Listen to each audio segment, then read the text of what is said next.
pembelajaran kita yang kemarin IPA tentang pengukuran besaran dan satuan. Karena kemarin kita sudah belajar tentang pengukuran besaran dan satuan, hari ini kita akan mendalami tentang pengukuran jangka sorong dan mikrometer skop. Selanjutnya kita juga akan mengenal tentang mikroskop. Jadi saksikan video berikut ini. Alat ukur besaran panjang yang pertama yang akan kita bahas adalah jangka sorong. Jangka sorong merupakan alat ukur besaran panjang dengan ketelitian mencapai 1/100 mm. Terdiri dari dua bagian, yaitu bagian yang dapat digerakkan dan bagian yang diam. Bagian yang dapat digerakkan yaitu rahang sorong atas, dan yang bagian diam adalah rahang tetap bawah. Ada dua skala pada jangka sorong, yaitu menggunakan skala nonius dan skala utama. Cara perhitungannya bagaimana? Seperti ini.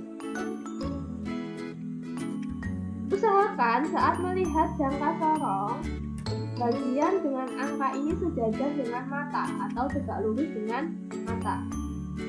Setelah itu, kita menghitung skala utamanya terlebih dahulu. Cari skala utama. Skala utama itu adalah bagian yang atas ini, dan skala nonius adalah bagian yang bawah. Letakkan benda pada rahang di bagian bawah sini. Kemudian rahang sorong atasnya digerakkan sesuai dengan panjang benda. Untuk menentukan skala utama, perhatikan pada skala noniusnya. Panjang benda ini ditunjukkan dengan angka 0 yang terdapat pada skala nonius. Angka 0 pada skala nonius ada pada angka 1 lebih 1 garis. Jadi dapat ditulis bahwa skala utama di sini adalah 1,1 cm karena angka 0-nya berada di antara garis 1 dan garis 2, lebih dari 1 cm. Kemudian untuk menentukan skala nonius, perhatikan skala yang ada di bawah ini. Garis yang sejajar dengan garis skala utama itu merupakan panjang dari skala nonius. Kalau di sini dilihat bahwa garis 7 sejajar dengan garis pada skala utama, maka panjang skala noniusnya adalah 0,07 cm. Karena ketelitian skala nonius mencapai 1/100, maka skala pada noniusnya juga 1/100. Makanya ditulis 0,07 cm. Skala utama dan skala pada nonius dijumlahkan akan mendapatkan hasil 1,17 cm atau 1,17 cm. Ini skala perhitungan paku pada jangka sorong. Selanjutnya mikrometer skop. Mikrometer skop merupakan alat ukur besaran panjang dengan ketelitian mencapai 1/1000 mm. Jadi lebih teliti mikrometer skop daripada jangka sorong. Bagian-bagiannya di sini ada landasan, kemudian ada skop, ada tempat untuk meletakkan benda di sini di anak panah ini. Ada lengan mikrometer seperti pada skala jangka sorong, terdiri dari skala utama dan skala nonius. Perhitungannya hampir sama. Hitung skala utamanya terlebih dahulu.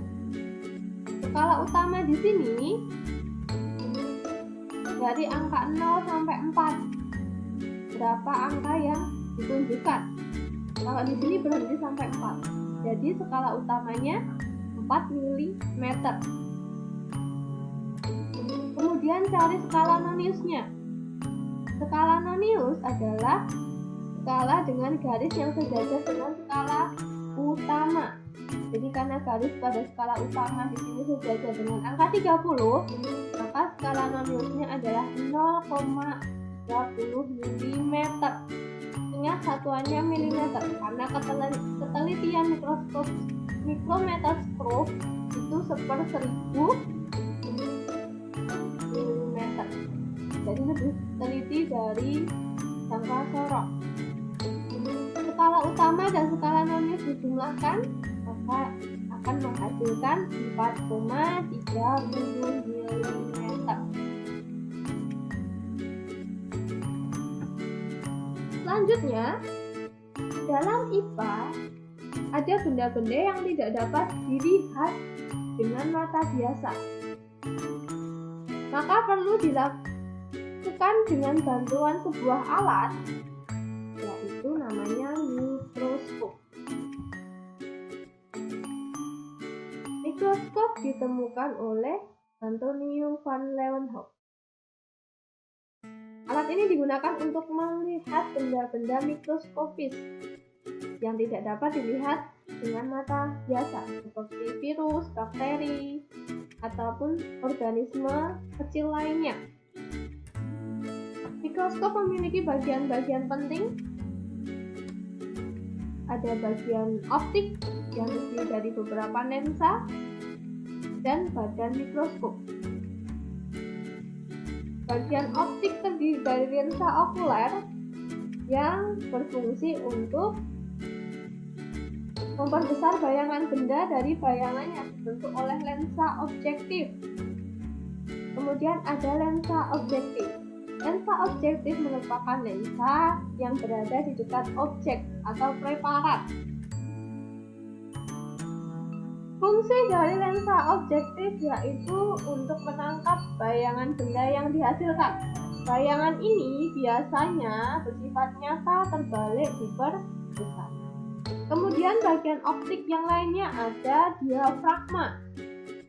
Diafragma di sini berfungsi untuk mengatur banyak sedikitnya cahaya yang masuk. Dan yang terakhir ada reflektor.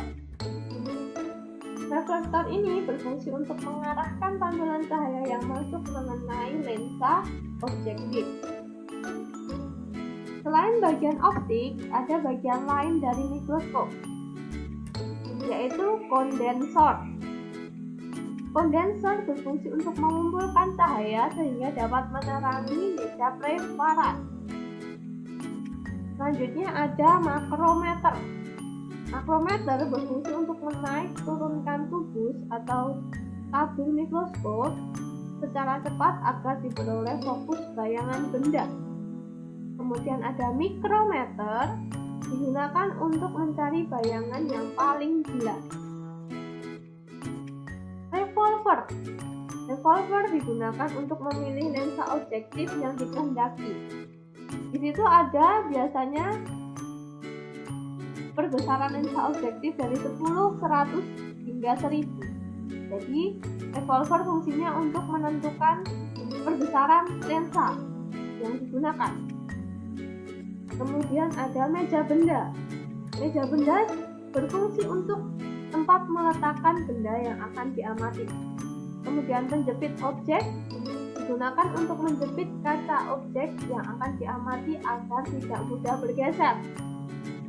Ada pula skrup yang digunakan untuk mengatur sudut berdirinya badan mikroskop.